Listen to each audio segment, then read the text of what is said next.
नमस्कार दोस्तों, अनवी टीचिंग में आपका स्वागत है। फ्रेंड्स, बीईओ की परीक्षा 16 अगस्त को होनी निर्धारित हुई है, तो आइए आज से हम बीईओ के रिवीजन को भी स्टार्ट करते हैं। सबसे पहले हम क्वेश्चन देखते हैं। इंडियन ओपिनियन पत्रिका के प्रथम संपादक कौन थे? ऑप्शन है M K. Gandhi, Albert West, Mahadev Desai, Mansukh Lal Nazar. तो इंडियन ओपिनियन पत्रिका के प्रथम संपादक मनसुख लाल नजर थे। गांधी जी द्वारा निकाली गई पत्रिका यह थी और 1903 में इसका प्रकाशन प्रारंभ हुआ था। तब यह 4 भाषाओं अंग्रेजी, हिंदी, तमिल और गुजराती में निकलती थी। क्वेश्चन 2, कांग्रेस के मंच से भारतीय राष्ट्रीय कांग्रेस के किस अधिवेशन में प्रथम बार स्वराज शब्द व्यक्त किया गया था? बनारस अधिवेशन 1905, कलकत्ता अधिवेशन 1906, सूरत अधिवेशन 1907 या इनमें से कोई नहीं। तो इसका सही आंसर है कलकत्ता अधिवेशन 1906। इस अधिवेशन में नरम और गरम दल के मतभेद खुलकर सबके सामने आ गए थे, जिस वजह से अगले वर्ष 1907 में सूरत अधिवेशन में कांग्रेस के 2 टुकड़े हो गए थे और 1906 के अधिवेशन में दादा भाई नौरोजी ने सर्वप्रथम स्वराज की मांग प्रस्तुत की थी। दोस्तों, स्वराज और पूर्ण स्वराज में अंतर है। पूर्ण स्वराज की मांग पंडित नेहरू ने लाहौर अधिवेशन में प्रस्तुत की थी। प्रश्न 3, दादा भाई नौरोजी के विषय में निम्नलिखित में से कौन सा एक कथन असत्य है? वह पहले भारतीय थे जो एल्फिंस्टन कॉलेज बम्बई में गणित और भौतिकी के प्रोफेसर नियुक्त हुए थे। सही है यह।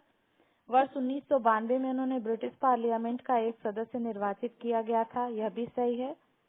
उन्होंने एक गुजराती पत्रिका रफरत गोफ्रतार का आरंभ किया था। ये भी सही है। उन्होंने 4 बार भारतीय राष्ट्रीय कांग्रेस की अध्यक्षता की थी। यह गलत है, क्योंकि उन्होंने 4 बार नहीं 3 बार कांग्रेस की अध्यक्षता की थी, 1886, 1893 और 1906 में।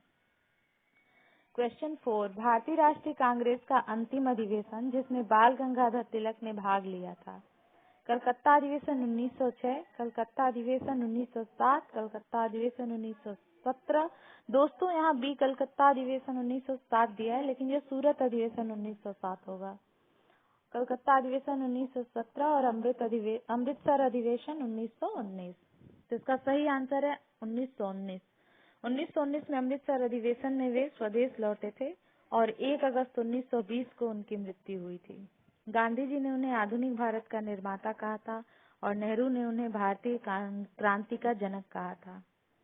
Question 5, the man who divided India पुस्तक के लेखक कौन है? रफीक जकारिया। बहुत ही इम्पोर्टेंट क्वेश्चन है, अधिकतर एग्जाम्स में पूछे गए हैं। अब क्वेश्चन 6, अपनी फांसी से पूर्व किन क्रांतिकारियों में से किस एक ने पीने के लिए दूध को अस्वीकार कर दिया था और कहा, अब मैं केवल अपनी माँ का दूध लूंगा? राजगुरु, अशफाक उल्लाह खां, रामप्रसाद बिस्मिल, भगत सिंह। इसका आंसर है रामप्रसाद बिस्मिल। रामप्रसाद बिस्मिल हिंदुस्तान रिपब्लिकन एसोसिएशन संगठन से जुड़े हुए थे। 30 वर्ष की आयु में मैनपुरी व काकोरी षड्यंत्र में शामिल होने के कारण गोरखपुर जेल में 19 दिसंबर 1927 को फांसी दे दी गई थी। उनके लास्ट वचन थे, मालिक तेरी रजा रहे और तू ही तू रहे, बाकी मैं न रहूं, मेरी आरजू रहे, जब तक कि तन में जान रगों में लहू रहे, तेरा ही जिक्र और तेरी ही जस्तजू रहे। क्वेश्चन 7, निम्नलिखित में से किसने वर्ष 1947 की कांग्रेस कमेटी की बैठक द्वारा विभाजन के प्रस्ताव पारित होने को राष्ट्रवाद का संप्रदायवाद के पथ में समर्पण के रूप में लिखा? ऑप्शन है डॉक्टर किचलू, पुरुषोत्तम दास टंडन, जवाहरलाल नेहरू, जीवी पंत। सही आंसर है डॉक्टर किचलू। निम्नलिखित में से किसने गांधी इरविन समझौते में महात्मा गांधी के लाभ को सांत्वना पुरस्कार कहा था? S C. Bose, Alan Campbell Johnson, V G. Horniman, Sarojini Naidu. इसका सही आंसर है एलन कैंपबेल जॉनसन। 5 मार्च 1931 को गांधी इरविन समझौता हुआ था। इसमें लॉर्ड इरविन ने क्या क्या बातें स्वीकार की थी? हिंसा आरोपियों को छोड़कर बाकी बंदियों को रिहा कर दिया जाएगा। भारतीयों को समुद्र किनारे नमक बनाने का अधिकार दिया जाएगा। भारतीय शराब व विदेशी कपड़ों के सामने धरना दे सकते हैं। कपड़ों के दुकान के सामने धरना दे सकते हैं। आंदोलन के दौरान त्यागपत्र देने वालों को पुनः बहाल किया जाएगा आंदोलन के दौरान जब्त संपत्ति वापस की जाएगी। और इस समझौते में गांधी जी ने क्या स्वीकार किया था? सविनय अवज्ञा आंदोलन स्थगित कर दिया जाएगा। कांग्रेस द्वितीय गोलमेज सम्मेलन में भाग लेगी। कांग्रेस ब्रिटिश सामान का बहिष्कार नहीं करेगी और पुलिस की जातियों के जांच की मांग छोड़ देगी। अगला क्वेश्चन है, निम्नलिखित में से कौन सा एक सही सुमेलित नहीं है? Bhagat Singh the Indian sociologist, Sachindranath Sanyal Bandi Jeevan, Lala Ram Charandas the dream land, Bhagwati Charan Vohra the philosophy of bomb.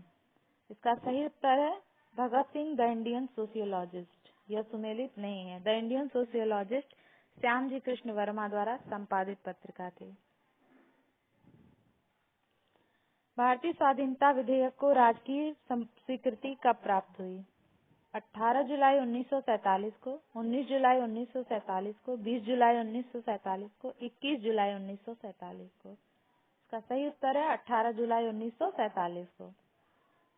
Next question, नई दिल्ली में वर्ष 1947 में आयोजित अखिल भारतीय कांग्रेस समिति की बैठक निम्नलिखित में से किसने विभाजन के प्रस्ताव का समर्थन किया था? गोविंद वल्लभ पंत, सरदार वल्लभ भाई पटेल, जेबी कृपलानी, अबुल कलाम आजाद। इसका सही उत्तर है दोस्तों अबुल कलाम आजाद। निम्नलिखित में से किसने भारतीय राष्ट्रीय कांग्रेस के कराची अधिवेशन 1931 को महात्मा गांधी की लोकप्रिय और सम्मान की पराकाष्ठा माना है? ऑप्शन है एच.सी. बोस, पट्टाभी सीतारामैया, सरदार वल्लभ भाई पटेल, सरदार किशन सिंह। इसका सही आंसर है एच.सी. बोस। तो दोस्तों ये कुछ क्वेश्चंस थे जो आज हमने डिस्कस किए। ऐसे ही हम फिर कल आपके सामने प्रस्तुत होंगे बीईओ रिवीजन लेके। तब तक के लिए धन्यवाद। आपको अगर हमारा चैनल अच्छा लगता है तो प्लीज लाइक और सब्सक्राइब जरूर करें और प्लीज शेयर करें। Thank you.